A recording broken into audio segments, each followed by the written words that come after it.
Y hablar de requisitos implica más bien aquellas cosas que son necesarias, que son importantes, y en este caso para la proclamación, aquellos que no han conocido la experiencia de salvación. Por lo tanto, es importante que cada uno de nosotros conozcamos cuáles son esos requisitos. Por lo tanto, el evangelista Mateo nos va a traer a través del documento y a través de un estudio inductivo cuáles son estos. Es por eso que cuando nos ubicamos en el pensamiento central, encontramos que un encuentro personal con Cristo es necesario para que podamos evangelizar a otros. Y ya iniciamos. ¿Por qué? Porque se requiere como requisito indispensable una relación con Jesucristo y se inicia mediante un encuentro personal con Él. Y es por eso que cuando la palabra llega a las personas que reconocen cuál es su condición existencial, entienden entonces qué es necesario para poder vivir dentro del requisito del reino. Ahora, una vez mencionado este aspecto importante como requisito, vamos entonces a lo que el texto de oro quiere dejarnos saber. Y dice, y les dijo, venid en pos de mí y os haré pescadores de hombres. Este versículo le estaremos dando énfasis inductivo durante la lectura. Ahora, por lo tanto, es importante nosotros tener claro que hay una serie de objetivos que usted y yo debemos tener presentes. Y número uno es discutir las cualidades necesarias para ganar almas para Cristo. Además, sentir esa compasión por los inconversos para desear traerlos a Jesucristo. Como también salir en busca de los pecadores, así como el pescador va en busca de peces. Y en elementos de objetivo es importante tener claro que cada uno de nosotros que hemos recibido a Jesucristo como Salvador de nuestras vidas, tenemos una tarea. Y no importando si tenemos la capacitación o no tenemos la estructura, compartir el evangelio mediante el testimonio ha de jugar un papel determinante para que otros puedan ver la realidad de Dios a través de nuestras vidas mediante un testimonio de vida de integridad. Y esto significa de que a pesar de que somos seres imperfectos, procuramos entonces vivir lo que llamamos una vida crística, en el sentido de hacer lo que el Señor nos indica en su palabra. Hemos encontrado que a través de su dirección hemos podido crecer. Cada día más vamos alcanzando la estatura de Cristo y compartir la experiencia de salvación para que otros puedan recibirla y entiendan que también es parte del propósito de Dios que ellos puedan tener vida abundante. Vamos a entrar a la lectura. Entonces, mediante la lectura, luego vamos a presentar una serie de aspectos que son medulares, pero antes vamos a hacer la lectura y dice, andando Jesús junto al mar de Galilea, vio a dos hermanos, Simón llamado Pedro, Andrés su hermano, que echaban la red en el mar porque eran pescadores. Y les dijo, venid en pos de mí y os haré pescadores de hombres. Ellos entonces, dejando al instante las redes, le siguieron. Y recorrió Jesús toda Galilea, enseñando en la sinagoga de ellos y predicando el evangelio del reino y sanando toda enfermedad y toda dolencia en el pueblo.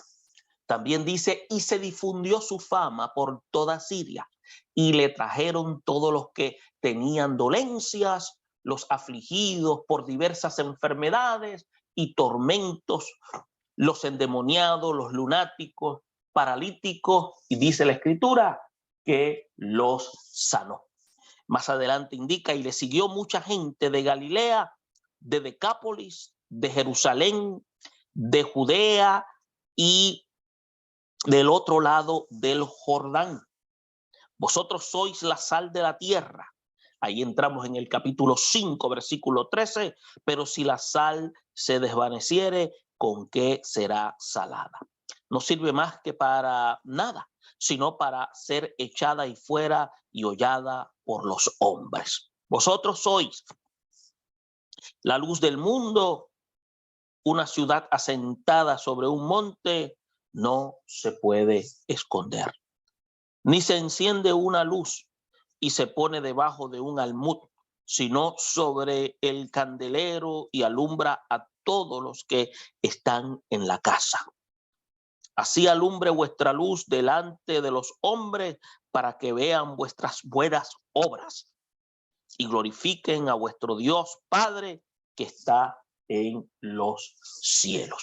Luego de haber hecho lectura de los pasajes, es importante tener claro tres aspectos que son de manera medular, en adición a los objetivos que mencionamos y volvemos a repetir, en cómo discutir las cualidades necesarias para ganar almas para Cristo, el cómo sentir compasión por aquellos que no conocen la experiencia de salvación y salir en busca de los pecadores.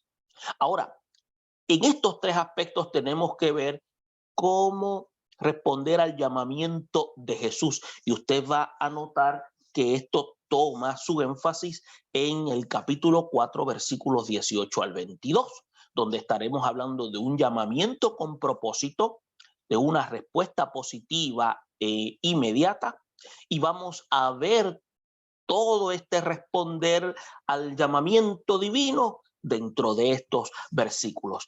Un segundo aspecto que se nota es reconocer el poder del evangelio. Y en los versículos 23, 25, vamos a ver cómo el evangelista Mateo los presenta.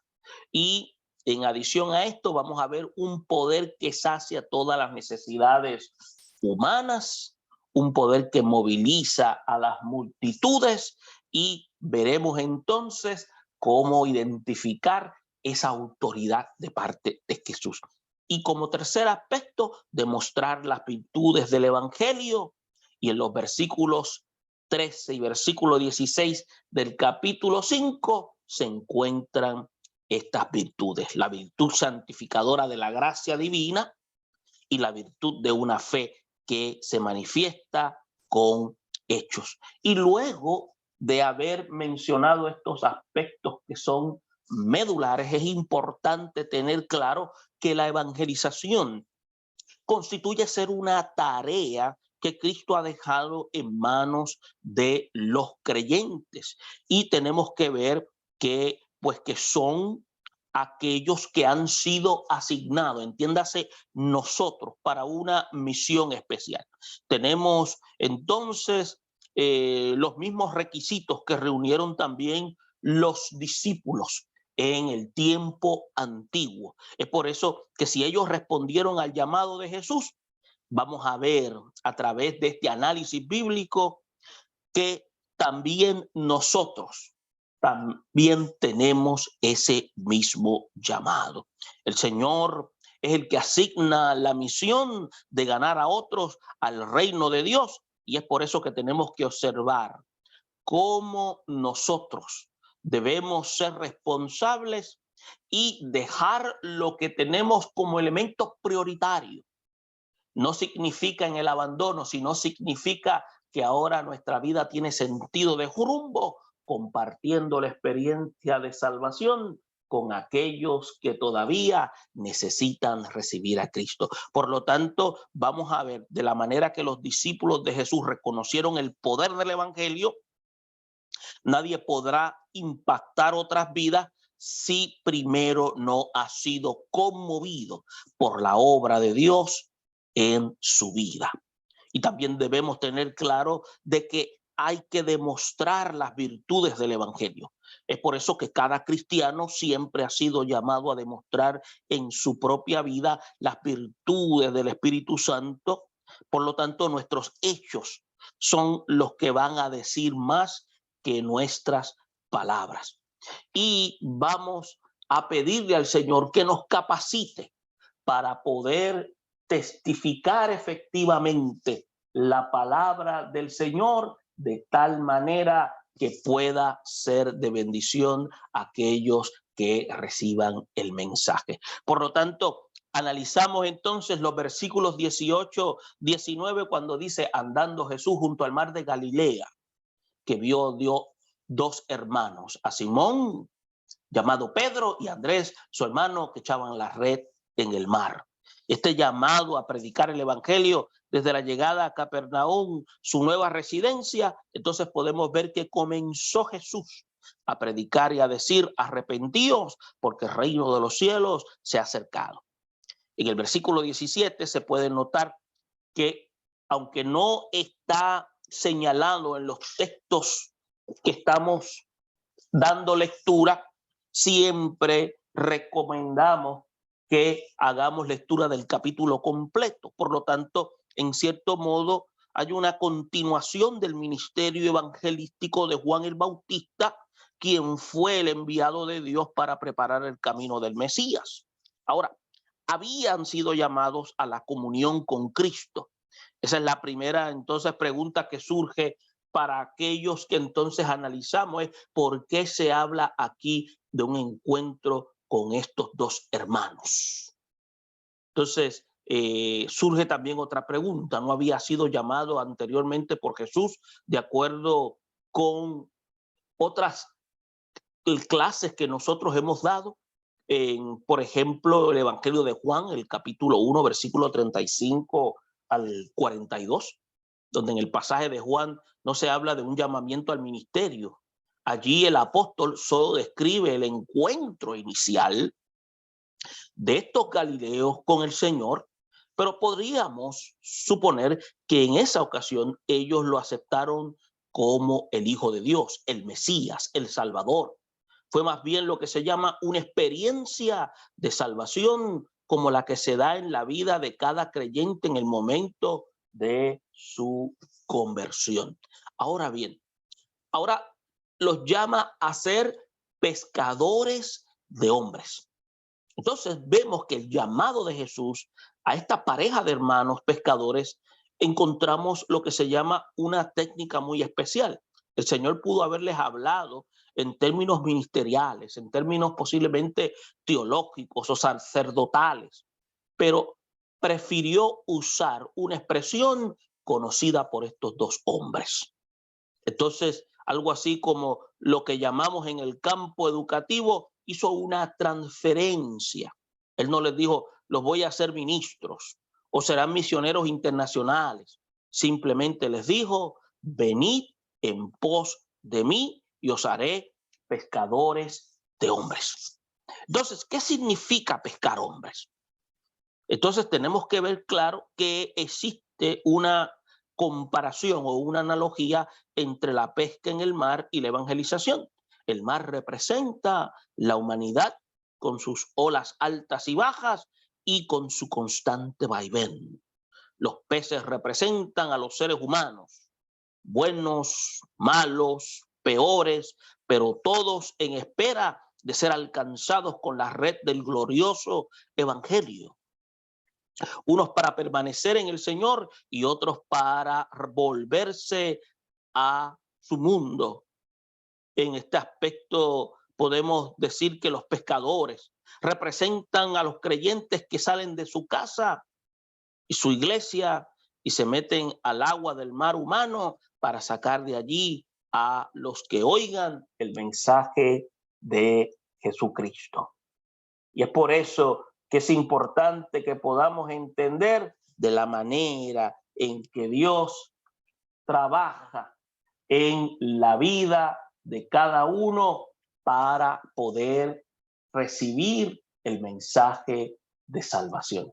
Y es importante entonces tener claro que el llamado de Dios es un llamado de carácter irrevocable. Él llama, pero la misma vez que llama, ha de capacitarnos para que podamos vivir en esa dirección constante con Él, para poder vivir en esa plenitud de vida en Él y conocer cuál es su propósito. Por lo tanto, podemos ver entonces que entre los versículos 20 y 22 que hacían cuando los llamó, ellos estaban allí, Andrés y Pedro, en el encuentro inicial con Jesús. Nosotros lo sabemos. Lo más probable es que no lo hayan seguido desde un momento, porque cuando Jesús regresó a Galilea, llamó a Felipe, aparentemente no iban con él, pero tuvo que llamarlos para que dejaran de pescar. Quiere decir que entonces estaban en su faena, estaban ocupados. Cuando Dios llama a personas ocupadas. Los llamó mientras trabajaban. Todos los que fueron llamados en algún tipo de ministerio eran personas que se dedicaban a realizar una tarea cotidiana. Moisés pastoreaba ovejas de su suegro cuando Dios lo llamó. Eliseo araba los campos cuando lo llamó Elías. Leví o Mateo ocupaba una oficina de cobro de impuestos cuando fue llamado por Jesús. Y es por eso que vemos que Dios llama personas que tienen sentido de compromiso. Entonces, Él sigue llamando a la gente ocupada. Si nosotros es de un trabajo serio y responsable, hay unas posibilidades altísimas de que el Señor lo quiera a usted para que pueda ser un proclamador y realizar algún servicio en su obra. Es por eso que podemos notar la reacción de parte de ellos. La reacción de estos dos pescadores fue de manera espontánea y firme. Ellos entonces, dejando al instante las redes, le siguieron. Dios toma en cuenta la voluntad del ser humano cuando se le extiende el llamamiento. Esto no es un llamado impositivo, a pesar de toda la autoridad y el poder que lo respaldan. Por lo tanto, podemos decir que el hombre no está obligado a ir en contra de su voluntad a la misión que el Señor le asigna, como el caso del joven rico. Es por eso que Pedro y Andrés pudieron haber hallado excusas para no obedecer, pero en lugar de resistir inmediatamente, siguieron al maestro. Ahora, otra pareja de hermanos que encontramos más adelante, Jesús vio a esta pareja, Jacobo y a Juan, que remendaban sus redes y los llamó, y ellos, dejando al instante la barca y a su padre, le siguieron. Entonces abrieron lo que nosotros decimos su conciencia, su corazón, y respondieron de manera positiva, de manera espontánea e inmediata, y dejaron la barca y dejaron a su padre.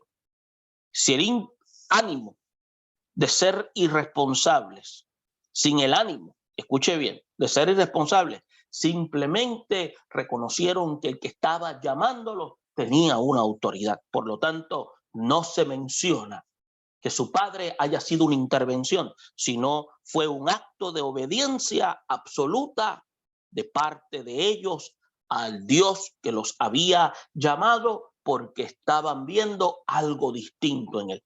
Y es por eso que responder al llamado de Jesús es el requisito primordial para tener lo que nosotros decimos el éxito en la evangelización. Por lo tanto, en ese proceso, no todos los creyentes tienen que dejar su trabajo o abandonar su profesión, a menos que haya un llamamiento a tomar el ministerio, lo que decimos nosotros, a un tiempo total. Porque déjeme decirle, todos estamos llamados a tiempo completo, aunque seamos carpinteros.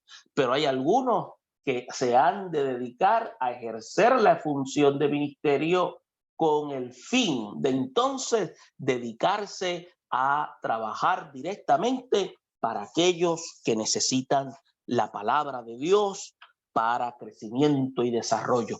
Y es por eso que tenemos que ser obedientes a la dirección del Espíritu Santo y cumplir con nuestro deber de evangelizar a otros, como lo hizo el evangelista Felipe con el etíope, según lo declara Lucas en el libro de Hechos, el capítulo 8, versículos 29 al 39. Es por eso entonces que ahí pasamos a lo que se presenta en los capítulos 4, versículos 23 al 25. Entonces tenemos que ver ahí que en estos versículos hay una serie de aspectos que son medulares. Es por eso que la enseñanza en la cual tratamos de presentar es de manera interesante, porque usted y yo tenemos que entender que en aquel tiempo, cuando un rabí llamaba y decía, sígueme, era porque entonces la persona tenía la capacidad. Pero esto siempre, de acuerdo a la tradición, surgía cuando ellos ya comenzaban a dar pasos para la adultez. Quiere decir que cuando eso ocurrió, ellos no fueron llamados. Por eso es que se le decía, ve a hacer el oficio de tu padre. Si usted analiza, como dice el versículo 18 del capítulo 4, dice, porque eran pescadores. Esto da a entender de que ellos habían ido en algún momento a hablar con un rabino, pero no habían sido tomados en consideración para ser parte de ese grupo especial. Pero entonces estamos viendo a través de la obra del Evangelio del Reino cómo Jesús rompe los esquemas y a través de ellos establece ahora un llamado para aquellos que fueron rechazados. Es por eso que vemos cómo entonces toda la trayectoria del ministerio de Jesús está enfocada en aquellos que, teniendo un anhelo sincero y teniendo un sentido de responsabilidad, son rechazados por la tradición, pero no son rechazados para el propósito de Dios. Entonces tenemos que ver, por ejemplo, cuando el apóstol Juan menciona al ministerio de la enseñanza primero, mejor dicho, está queriendo hacer énfasis del trabajo de lo que va a realizar Jesús. Y esto coincide con la manera en que los escritores sagrados se refieren a Jesús como rabí o como maestro. Entonces, se ha observado que 75% de su tiempo dicen que lo dedicó a la tarea de enseñar la palabra a la gente.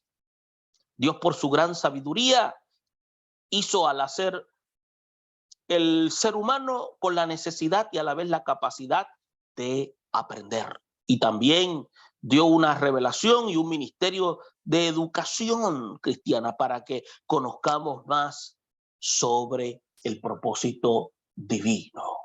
Y es por eso que estamos viendo ya aquí, mediante esta enseñanza, cómo este trabajo está siendo medular en la vida de aquellos primeros hombres que Dios llamó para ejercer el ministerio de la proclamación. Entonces, por eso la característica definitiva de la iglesia de Jesucristo es su énfasis en el ministerio de la predicación. Y cuando se habla de esta manera, es ser un heraldo que va pregonando las noticias del reino de los cielos. Predicar es pregonar las noticias de salvación a los que no la han recibido. Por lo tanto, la predicación de Cristo, al igual que las de Juan el Bautista y también la de los apóstoles, contenía un mensaje definitivo. Por lo tanto, este mensaje era también definido. Arrepentíos porque el reino de los cielos se ha acercado. Entonces, vamos a ver que dentro de este llamado encontraremos lo que nosotros decimos una terapia de sanidad, o más bien, porque terapia significa sanidad.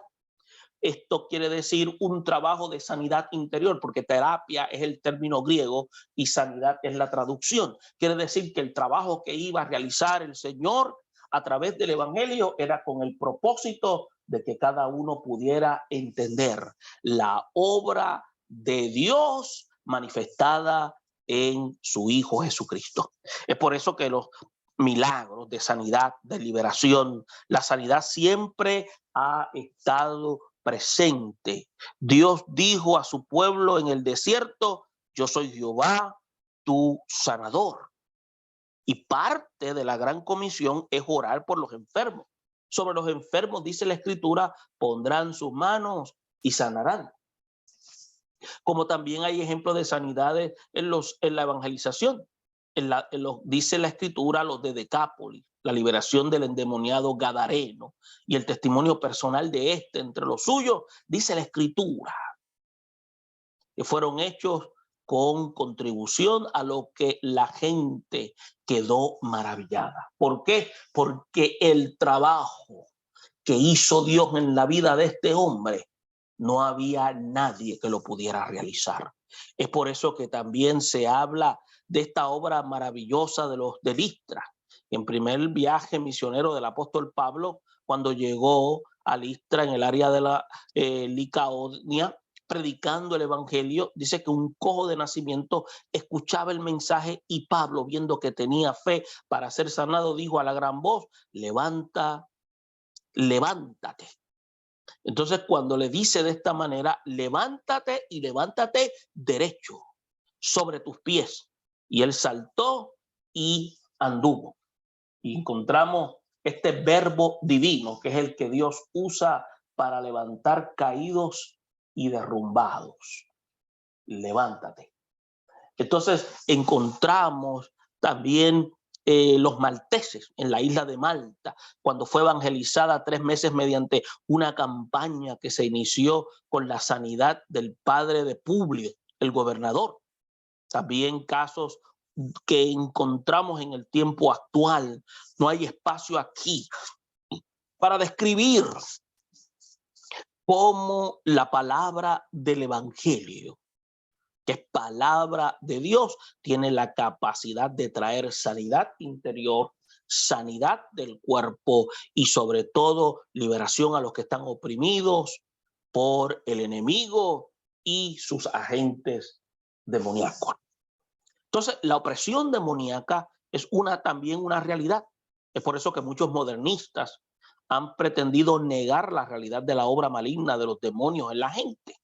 Y su argumento es que se trata de casos de enfermedades mentales y que deben ser tratados por psiquiatras o psicólogos y médicos. Es por eso que encontramos en algunos lugares que se le da terapia a los demonios y se reprenden los traumas.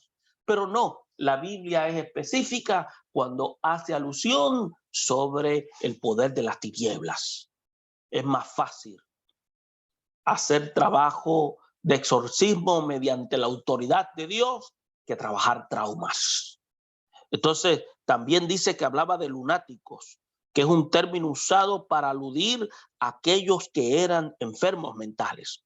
La verdad es que el evangelio constituye ser la respuesta de Dios a todas las necesidades del ser humano. Y encontramos en el versículo 25, dice, y le siguió mucha gente de Galilea, de Decápolis, de Jerusalén, de Judea, del otro lado del Jordán. Podemos ver que las multitudes con hambre espiritual, necesidades personales, se agolpaban en cualquier lugar donde se supiera que iba a llegar Jesús. Los milagros causaban conmoción y divulgaban en la boca a boca, que atraían a gente de todas partes. Es por eso que en el versículo 25 se menciona por lo menos 4 provincias en constante movimiento a raíz del ministerio evangelístico de nuestro Señor Jesús: Galilea, Decápolis, Judea y Pedea. Entonces, constituía ser un ministerio de carácter integral, con miras a ministrar todo el evangelio a todo ser humano para todas las necesidades. Entonces, como habíamos explicado anteriormente, que primero se recibe el llamado para salvación y luego el de servicio cristiano.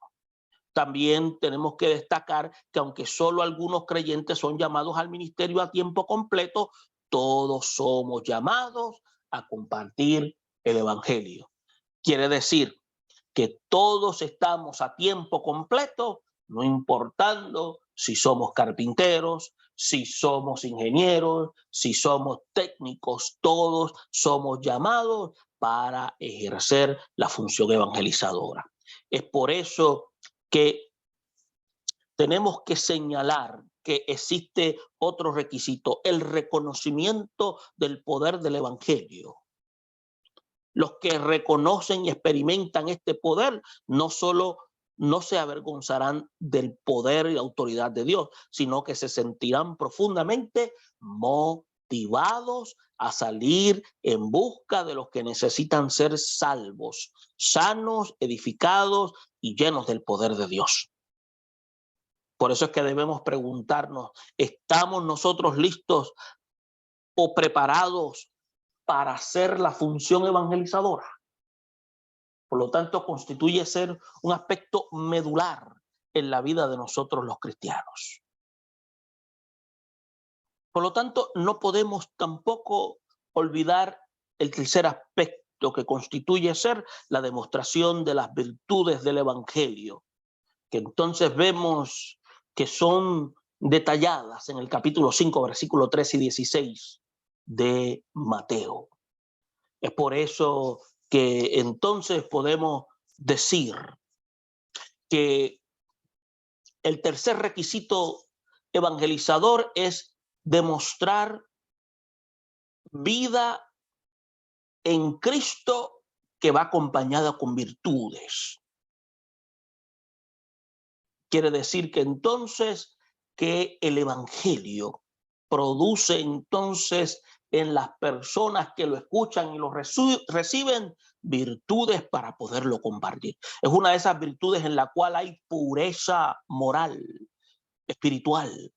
Uno que testifica del poder salvador y santificador del evangelio tiene que vivir una vida santa. Porque aquel que recibe a Cristo, el acto de la santificación constituye ser algo inmediato, porque Dios en ese momento lo separa para su servicio, como a la misma vez inicia ese proceso santificador para que esta persona empiece a vivir conforme a las virtudes del reino de los cielos. Por lo tanto, para tener éxito en la conquista de las almas para el reino de Dios, mediante la evangelización, el creyente tiene que haber experimentado en su propio ser el poder santificador del Espíritu Santo. Es por eso que Jesús lo ilustró en acción con la palabra de la sal. Cuando la sal no purifica, pero evita la corrupción, del mismo modo los cristianos no tienen poder para salvar a nadie, pero si ejercen una gran influencia moral y espiritual en el mundo, vamos a ver los efectos que es capaz de hacer ese creyente en las manos de Dios. Por lo tanto, los cristianos que pierden su sabor llegan a ser desabridos en la vida y muestran síntomas de decadencia en la gracia y en la piedad. Los que empiezan a tolerar la corrupción a su derredor es porque han perdido su sabor y poder intrínseco. Con la parábola de la sal, Jesús enseña que como pueblo redimido debemos demostrar pureza en nuestra vida e influir en la comunidad para que la moral cristiana sea vista con respeto. Entonces, si nosotros queremos ganar almas para Cristo, tenemos que saber por lo menos o aprender dos cosas: sazonar bien nuestras palabras y nuestra vida, y no quiere decir que le vamos a dar a la gente lo que la gente quiere escuchar, sino le vamos a dar a la gente lo que la gente necesita saber, y esto acompañado con misericordia. Pero también tenemos que señalar que tenemos que influir moral y espiritualmente en nuestra comunidad como pueblo. Un pueblo que ha sido santificado por la sangre de Cristo, habiendo que huido de la corrupción que hay en el mundo a causa de la concupiscencia. Es por eso que cuando hablamos en estos versículos, del versículo 13 hasta el 16, vemos que la hermana gemela de la parábola de la sal constituye ser que Jesús imparte una enseñanza para que tengamos éxito en nuestra tarea para ganar a otros para el reino de Dios. Es por eso que lo primero que tenemos que descartar, o mejor dicho, destacar, aquí es el privilegio que Él nos da de llevar el mismo título que se dio a sí mismo. Yo soy la luz del mundo. Y cuando Jesús dijo yo soy la luz, quiso decir que en Él hay luz propia. Pero cuando dijo que nosotros somos la luz, dirigiéndose primero a los discípulos, está queriendo decir, ustedes tienen ese reflejo de esa luz. Por lo tanto, ese reflejo de esa luz es lo que se va a proyectar en el mundo donde viven. ¿Por qué? Porque Jesús es el único que tiene esa capacidad de producir luz. Nosotros somos el reflejo de esa luz. Es por eso que nadie había asumido jamás este lugar, ni había atribuido semejante virtud. Solo Cristo, como el resplandor de la gloria de Dios, ha iluminado a los que se acercan a Él. Ahora Jesús dice, vosotros sois la luz del mundo. Cierto educador cristiano dijo que nosotros somos luz del mundo en tanto que seamos capaces de irradiar la luz de Cristo que ilumina nuestros corazones, así como la luna que no tiene luz propia irradia la luz del sol para combatir las tinieblas de la noche. Así somos nosotros, la iglesia. Es por eso que los creyentes irradian una luz celestial que se ilustra de dos maneras.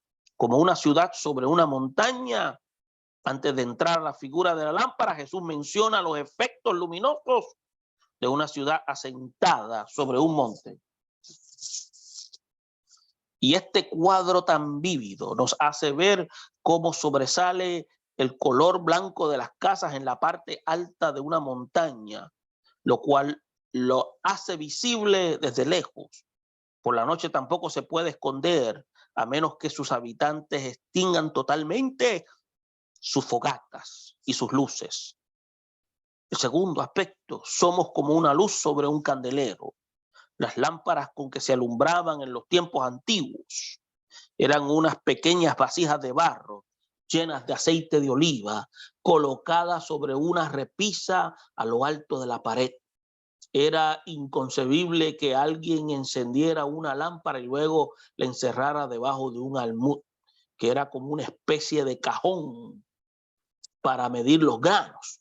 Ahora, la luz y la sal son elementos que no pueden pasar inadvertidos, por lo que están a nuestro alrededor. La sal evita la corrupción y la luz combate la ignorancia. David lo comprobó cuando dijo, lámpara a mis pies tu palabra y lumbrera mi camino. En otras formas es como haber dicho, tu palabra es la que me saca de la ignorancia y a través de ti puedo vivir en integridad, porque en ella hay sal y en ella hay luz. Los creyentes en Cristo entienden entonces que no se pueden ocultar estas virtudes. Por lo tanto, a través de sus cánticos alegres, su sana enseñanza, su interesante conversación, su activismo, su fe, amor hacia los de su comunidad, ejemplo moral y mensaje inspirador, constituyen ser los elementos que tienen que influir de manera positiva en los que viven cerca de ellos para salvación. Es por eso que el creyente tiene que responder al llamamiento divino, tanto a la invitación bondadosa de Cristo, aceptarlo como Salvador y Señor, como también al llamado a servir en su reino. Algunos son llamados a tiempo completo, otros no somos llamados a tiempo completo, pero todos estamos al servicio de la proclamación. Para tener éxito en la evangelización, hay que reconocer que el evangelio no es una simple religión, es un proyecto de vida, ni consiste de palabras solamente. Jesús inició y mandó con que continuáramos la extensión del ministerio poderoso de la enseñanza, de la predicación y la sanidad. Y estas esferas de trabajo constituyen ser el alma y el corazón del servicio cristiano. Y es por eso que el buen evangelizador tendrá que reconocer tarde o temprano. Escuche bien. Las virtudes del evangelio deben entonces ser encarnadas en nuestra vida, en palabras, en hechos, en aquellos que son llamados hijos de Dios. Por lo tanto, nuestra influencia en el mundo tiene que ser como la de la sal, para evitar corrupción, y la luz para combatir la ignorancia y el poder de las tinieblas. Y es por eso que pudiéramos hacer las preguntas como mencionar o qué hacían los primeros discípulos cuando fueron comisionados. Todos ellos estaban ocupados. Ahora, podemos mencionar por lo menos 2 llamados a los cuales debe responder cada creyente. Responder tanto al llamado de la salvación como al llamado de servir al reino. Tenemos 2 llamados.